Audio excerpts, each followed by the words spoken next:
राष्ट्रपति ट्रंप ने आज सुबह व्लादिमीर पुतिन पर दबाव बढ़ा दिया है। राष्ट्रपति ने क्रेमलिन पर यूक्रेन के साथ संघर्ष विराम समझौते पर काम न करने के लिए तीखा हमला किया।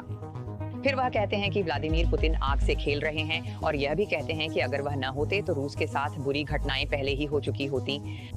सच्चाई यह है कि व्लादिमीर पुतिन बहुत ताकतवर नजर आते हैं, लेकिन तानाशाह हमेशा ऐसे ही होते हैं। आप समझते हैं कि अर्थव्यवस्था उसके किए हुए कामों को सहन नहीं कर सकती, और यही एक ऐसी चीज है जो व्लादिमीर पुतिन की सरकार को अस्थिर कर सकती है और उसके पतन का कारण बन सकती है। रूस ने अभी एक बहुत बड़ी गलती की है और यह व्लादिमीर पुतिन का अंत हो सकता है। देखिए, अब रूस संयुक्त राज्य अमेरिका के खिलाफ तीसरा विश्व युद्ध शुरू करना चाहता है। यह मैं नहीं कह रहा हूं, यह सीधे रूसी अधिकारियों से आ रहा है। लेकिन इससे पहले कि हम इसमें जाएं, यह सब राष्ट्रपति ट्रंप की इस टिप्पणी से शुरू हुआ था। एनस क्लाउन, हाँ, मैं आपको एक अपडेट दूंगा। मैं पुतिन जो कर रहे हैं उससे खुश नहीं हूँ।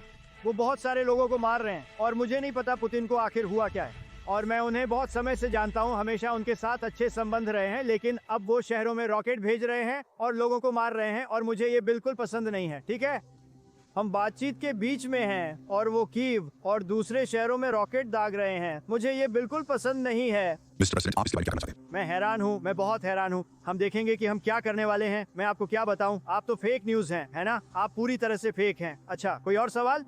मुझे पुतिन जो कर रहे हैं वो बिल्कुल भी पसंद नहीं है। वो लोगों को मार रहे हैं और इस आदमी के साथ कुछ हुआ है और मुझे ये पसंद नहीं है।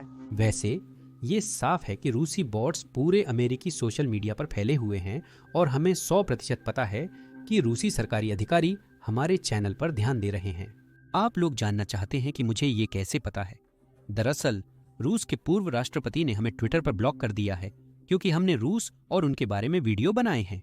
तो वे निश्चित रूप से इस चैनल पर ध्यान दे रहे हैं और उन्हें ये वीडियो बिल्कुल पसंद नहीं आएगा। तो अगर आप लोग मेरी एक बड़ी मदद कर सकते हैं तो नीचे दिए गए लाइक और सब्सक्राइब बटन को दबा दें। इससे हमें बहुत मदद मिलती है। अब चलिए बात करते हैं दिमित्री मेदवेदेव के बारे में, क्योंकि वही हैं जो तीसरे विश्व युद्ध की धमकी दे रहे हैं। यह वही बयान था जो उन्होंने ट्रंप के उस प्रेशर के तुरंत बाद जारी किया था।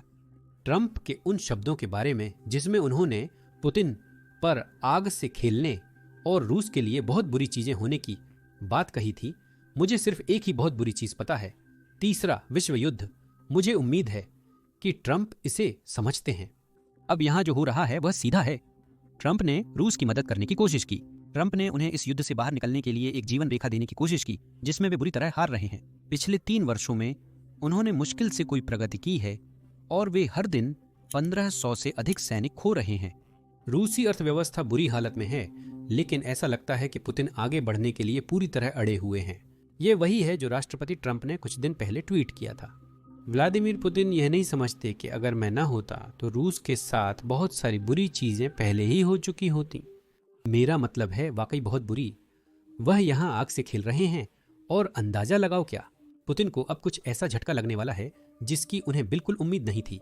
राष्ट्रपति ट्रंप ने हाल ही में यूक्रेन पर पश्चिमी हथियारों और पश्चिमी मिसाइलों के इस्तेमाल को लेकर अमेरिका द्वारा लगाए गए सभी प्रतिबंध हटा दिए हैं। इसका मतलब क्या है? अब यूक्रेन पश्चिमी हथियारों की मदद से जो उन्हें सहायता में मिल रहे हैं, रूस के अंदर किसी भी चीज को निशाना बना सकता है। अब सिर्फ एक शर्त है और इसी वजह से हेडलाइन कह रही है कि मामला जटिल है। शर्त है हथियार की रेंज। यूक्रेन सिर्फ उन्हीं चीजों को निशाना बना सकता है जो उसकी रेंज के अंदर हैं। अब यह पिछली सरकार की नीति से एक बड़ा यू टर्न है, जहां कई लोगों ने पूर्व राष्ट्रपति बाइडेन और जैक सुलिवन को रूसी प्रोपेगेंडा और रूसी ब्लफ का शिकार होने के लिए दोषी ठहराया है। देखिए, यह पहली बार नहीं है जब रूस तीसरे विश्व युद्ध की धमकी दे रहा है, और असल में यह भी पहली बार नहीं है जब रूस परमाणु हथियारों की धमकी दे रहा है। उन्होंने हर बार ऐसा ही किया है। पहली बार जब हमने टैंकों को मंजूरी दी तो उन्होंने परमाणु हथियारों की धमकी दी। पहली बार जब हमने F-16 को मंजूरी दी, जिसका तकनीकी रूप से मतलब था कि दूसरे देश यूक्रेन को F-16 दे सकते हैं, तब भी उन्होंने परमाणु हथियारों की धमकी दी। पहली बार जब हमने अटैकम्स को मंजूरी दी, तब भी उन्होंने परमाणु हथियारों की धमकी दी। वो लगातार धमकी देते रहते हैं और कभी भी उनका ब्लफ काम नहीं करता। और अब ऐसा लगता है कि अमेरिकी प्रशासन को समझ आ गया है कि रूस सिर्फ धमकी देता है, असल में कुछ करता नहीं है। पुतिन को इस युद्ध से शांति से बाहर निकलने की एक ही उम्मीद थी और लगता है कि वो खुद ही उस उम्मीद को खत्म कर रहे हैं, क्योंकि उनकी राष्ट्रपति ट्रंप के साथ रिश्ते बहुत तेजी से खराब हो रहे हैं। मेरा हमेशा से व्लादिमीर पुतिन रूस के साथ बहुत अच्छा रिश्ता रहा है, लेकिन उनके साथ कुछ तो हुआ है। वो पूरी तरह से पागल हो गए हैं। वो बिना वजह बहुत सारे लोगों को मार रहे हैं, जिनमें बहुत सारे रूसी भी शामिल हैं। और मैं सिर्फ सैनिकों की बात नहीं कर रहा हूं। यहाँ राष्ट्रपति ट्रंप उन लगातार हमलों का जिक्र कर रहे हैं जो रूस यूक्रेनी नागरिकों पर कर रहा है, जबकि रूस शांति की बात करने का दिखावा कर रहा है। फिर भी शांति के लिए बातचीत करें। चलिए ट्वीट के साथ आगे बढ़ते हैं। मिसाइलें और ड्रोन शहरों पर दागे जा रहे हैं यूक्रेन में बिना किसी वजह के। मैंने हमेशा कहा है कि वह सिर्फ एक हिस्सा नहीं बल्कि पूरा यूक्रेन चाहता है। शायद यह सही साबित हो रहा है, लेकिन अगर वह ऐसा करता है तो यह रूस के पतन का कारण बनेगा। इसी तरह राष्ट्रपति जेलेंस्की भी अपने देश का कोई भला नहीं कर रहे हैं। जिस तरह से वह बोलते हैं, उनकी हर बात से समस्याएं पैदा होती हैं। मुझे यह पसंद नहीं है। यह बेहतर है कि वह रुक जाए। यह युद्ध कभी शुरू ही नहीं होता अगर मैं राष्ट्रपति होता। ये जेलेंस्की, पुतिन और बाइडेन का युद्ध है, ट्रंप का नहीं। मैं तो बस उन बड़े भयानक आग को बुझाने में मदद कर रहा हूं जो भारी अक्षमता और नफरत के कारण शुरू हुई हैं। साफ तौर पर सभी बयानों और सभी ट्वीट्स से आप देख सकते हैं कि हालात बहुत तेजी से बदल रहे हैं और सिर्फ पिछले कुछ दिनों में बहुत कुछ बदल गया है। और ऐसा लगता है कि अगले कुछ दिनों में राष्ट्रपति ट्रंप रूस और व्लादिमीर पुतिन पर दबाव बहुत ज्यादा बढ़ाने वाले हैं, क्योंकि वह शांति चाहते हैं और जल्दी शांति चाहते हैं। इसी वजह से मेरे साथ हैं जेसन जे स्मार्ट, एक ऐसे पत्रकार जिन्हें खुद पुतिन ने रूस में बैन कर दिया था। आज मैं उनसे बात करूंगा कि अमेरिका रूस पर और कैसे दबाव बना सकता है। चलिए उस बातचीत की शुरुआत करते हैं। क्या हाल है दोस्तों? आज हमारे साथ हैं जेसन जे स्मार्ट। चैनल पर दोबारा स्वागत है जेसन, और हम सीधे मुद्दे पर आते हैं।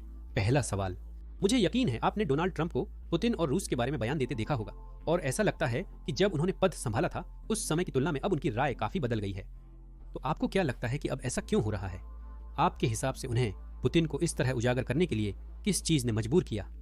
तो मुझे लगता है कि आखिरकार दिन के अंत में डोनाल्ड ट्रंप भी वही निष्कर्ष निकाल रहे हैं जो हम सब पहले ही निकाल चुके थे, कि व्लादिमीर पुतिन बातचीत में कोई दिलचस्पी नहीं रखते। वह यूक्रेन के अंदर आम नागरिकों की हत्या करना जारी रखता है और अपनी इच्छा, अपनी कोशिश में लगा हुआ है कि पूरे यूक्रेन पर कब्जा कर ले। और इसलिए मुझे लगता है कि डोनाल्ड ट्रंप इससे बहुत हैरान हुए हैं। उन्हें लगा था कि उनके संबंध बेहतर हैं, वह कोई समझौता कर पाएंगे, लेकिन अब यह बात और भी साफ होती जा रही है कि व्लादिमीर पुतिन और ज्यादा लोगों को मारने पर आमादा हैं और किसी समझौते के मूड में नहीं हैं। डोनाल्ड ट्रंप, तो अब जब ट्रंप को पता चल गया है कि पुतिन शांति नहीं चाहते, तो वह पुतिन पर कैसे दबाव बना सकते हैं? खैर, अब जब यह साफ हो गया है कि डोनाल्ड ट्रंप व्लादिमीर पुतिन के साथ कोई समझौता नहीं कर सकते, तो ट्रंप के लिए सबसे अच्छा यही होगा कि वह पुतिन को दिखाएं कि वही बॉस हैं, और इस रिश्ते में, इस समीकरण में डोनाल्ड ट्रंप ही तय करेंगे कि क्या होगा। और ट्रंप के पास अभी यूक्रेन को हथियार देने, हथियार भेजने की असली क्षमता है, और ऐसा कुछ करने से निश्चित रूप से यूक्रेन को रूसी लाइनों को तोड़ने और पूरे रूस को अस्थिर करने में मदद मिल सकती है।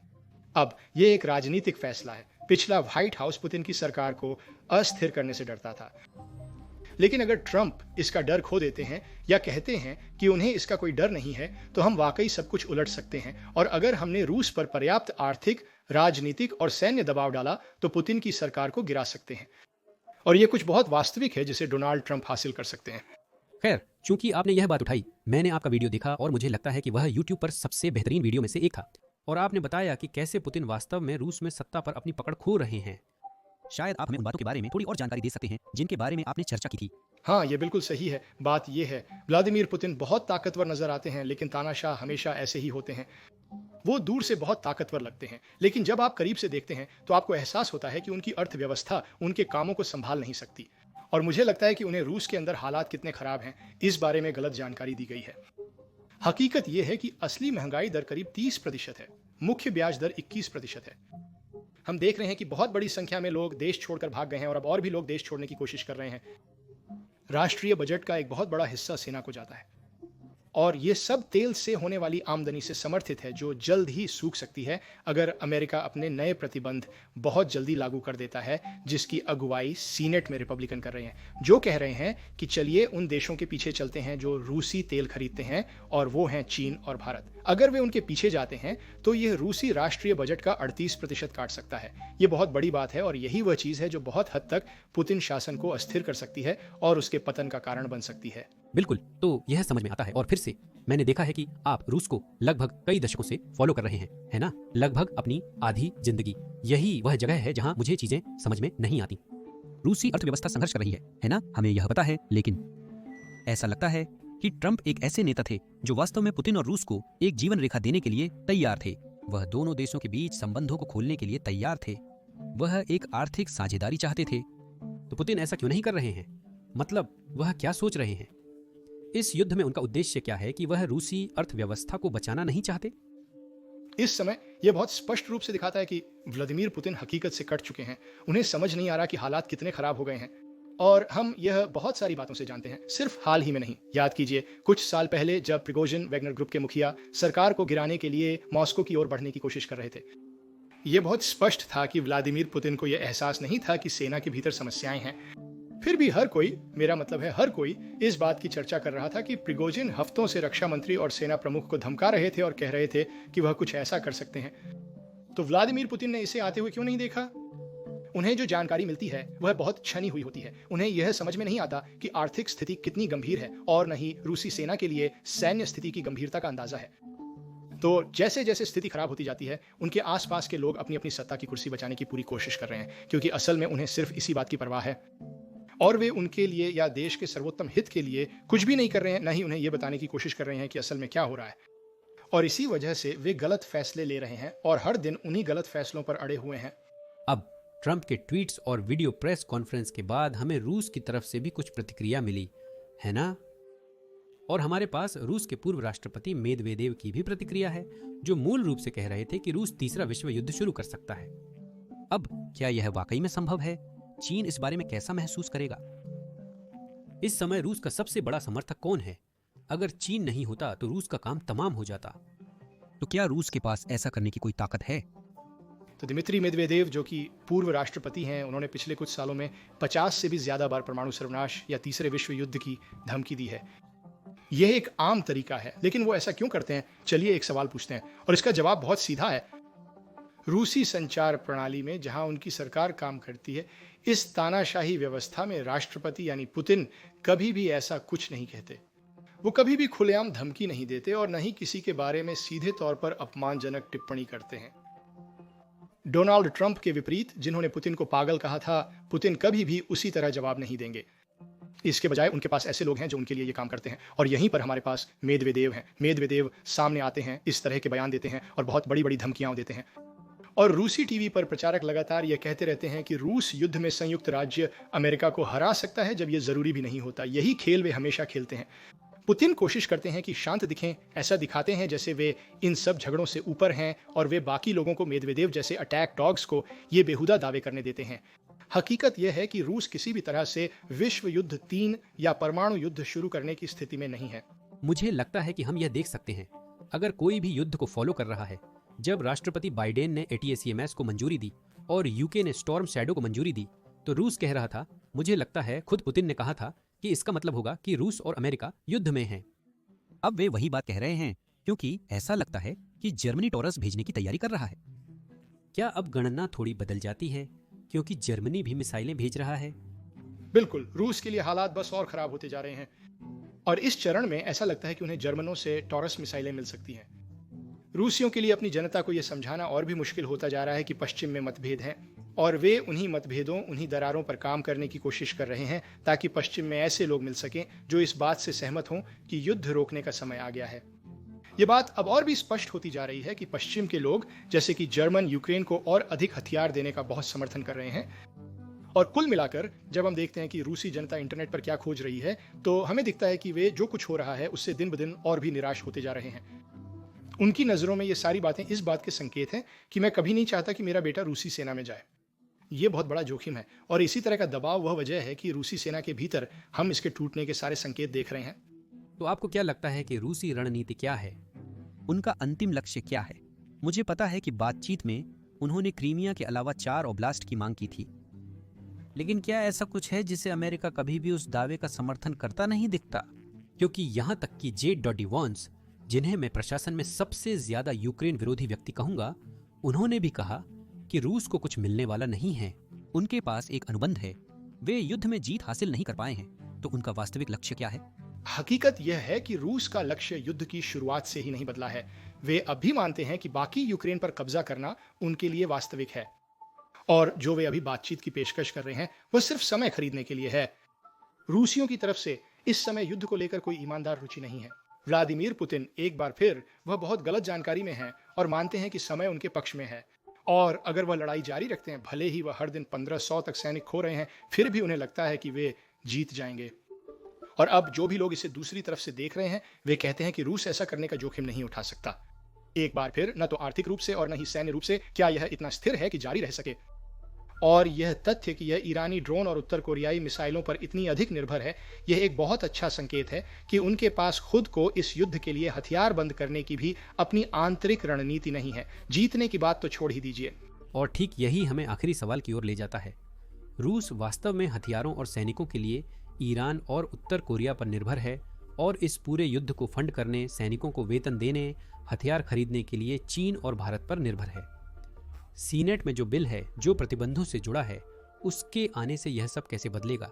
शायद आप प्रतिबंधों वाले बिल के बारे में थोड़ा बता सकते हैं, और अभी वह किस स्थिति में है? तो जो प्रतिबंधों वाला बिल अभी अमेरिकी सीनेट में प्रस्तावित है, उसके पास पहले से ही 100 में से 81 सह प्रायोजक हैं, तो यह निश्चित रूप से पास हो जाएगा, इसमें कोई सवाल नहीं है। लेकिन ये करता क्या है? वह ये है, हम किसी भी देश से जो रूस से सामान खरीद रहा है, जैसे यूरेनियम, तेल और अन्य प्राकृतिक संसाधन, उसके सामान पर जो अमेरिका में आयात हो रहा है, उस पर हम 500% टैरिफ लगा देते हैं। तो इसका असली मतलब ये है कि चीन और भारत जैसे देश जो रूस से आने वाले कुल तेल का लगभग 85% खरीदते हैं, उनके सामान पर 500% टैरिफ लगाया जाएगा। अब भारत और चीन दोनों अमेरिका के साथ रूस की तुलना में 10 से 15 गुना ज्यादा व्यापार करते हैं। सिर्फ सस्ता तेल पाने के लिए उनके लिए अमेरिका के साथ संबंध खोना उनके आर्थिक हित में नहीं है। इससे उनकी अर्थव्यवस्थाएं बर्बाद हो जाएंगी, और चीन में जो मौजूदा आर्थिक तनाव महसूस किया जा रहा है, उसे देखते हुए यह बिल्कुल अव्यावहारिक है। तो आगे देखते हुए यह युद्ध में एक निर्णायक मोड़ हो सकता है। इससे अब तक जो कुछ भी हुआ है वह सब बदल सकता है, और अगर ये गेम चेंजर सच होता है, जो अगले कुछ हफ्तों में हो सकता है, तो हम युद्ध और यूक्रेन में जो कुछ भी अभी हो रहा है उसमें पूरी तरह बदलाव देख सकते हैं। बिल्कुल सही। और मुझे लगता है कि यह बिल द्विदलीय है और इसे पास कराने के लिए पहले से ही समर्थन मिल चुका है, बस अब उन्हें इसे वोटिंग के लिए लाना है।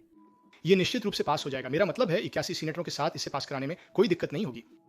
प्रतिनिधि सभा में इसमें कोई शक नहीं कि इसे सुपर मेजॉरिटी मिल जाएगी, जो 60% से ज्यादा है, और उस स्थिति में इसका मतलब है कि इसे राष्ट्रपति के हस्ताक्षर की जरूरत नहीं होगी, बल्कि यह सीधे सीनेट में जा सकता है। और अगर सीनेट इसे पास कर देती है और हाउस भी पास कर देता है, तो यह कानून बन जाता है। बिल्कुल सही। ठीक है, तो बहुत बहुत धन्यवाद आने के लिए, और हम आपके चैनल का लिंक नीचे डाल देंगे। मुझे पता है कि आप हाल ही में बहुत ज्यादा पब्लिश कर रहे हैं और रूसी युद्ध को कवर कर रहे हैं। मुझे व्यक्तिगत रूप से आपके द्वारा पब्लिश की गई हर एक वीडियो बहुत पसंद आती है, और उम्मीद है कि आप ऐसा आगे भी करते रहेंगे।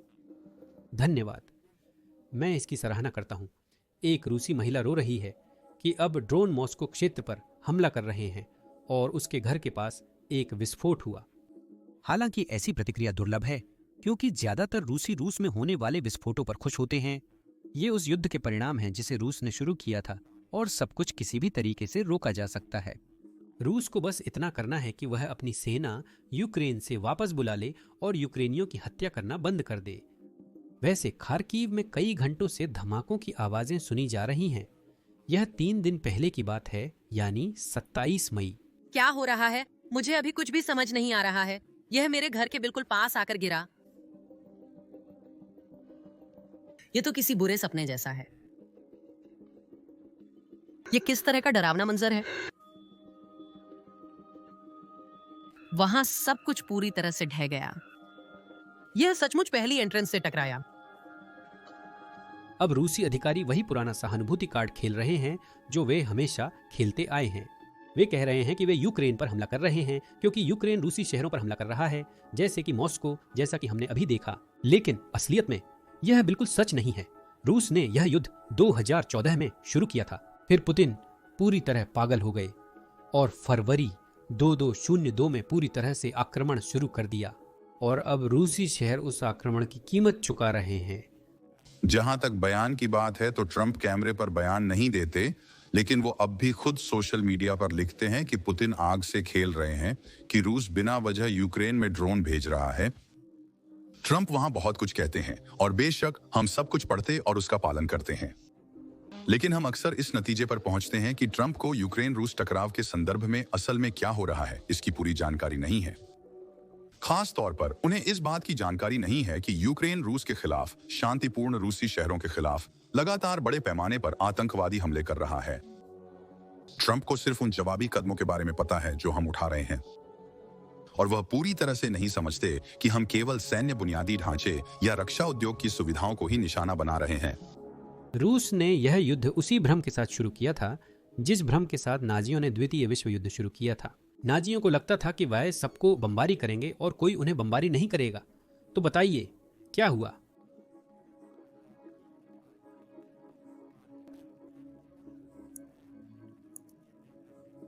हर कोई अलग अलग बातें कह रहा है और हर कोई अलग संदेश भेज रहा है।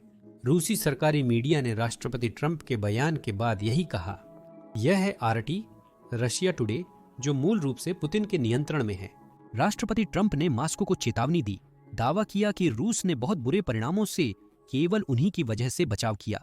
पुतिन यह नहीं समझते कि वह आग से खेल रहे हैं। ट्रंप का संदेश किसी भी गलतफहमी की बहुत कम गुंजाइश छोड़ता है, जब तक वह कल सुबह इसका उल्टा पोस्ट नहीं कर देते। खैर, बताइए क्या? ट्रंप से इसी बयान के बारे में पूछा गया और उन्होंने यही कहा। क्या आपको लगता है कि जब रूसी ये कहते हैं कि पुतिन की आपकी आलोचना सिर्फ एक भावनात्मक प्रतिक्रिया है, तो वे आपका अपमान कर रहे हैं?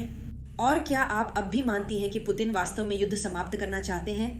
मैं आपको अभी ये नहीं बता सकता, लेकिन मैं आपको लगभग 2 हफ्तों के भीतर बता दूंगा। हमें बहुत जल्द पता चल जाएगा। हमें पता चल जाएगा कि क्या वह हमें भुला रहा है या नहीं, और अगर वह ऐसा कर रहा है तो हम थोड़ा अलग तरीके से जवाब देंगे, लेकिन इसमें लगभग 1.5 हफ्ते लगेंगे।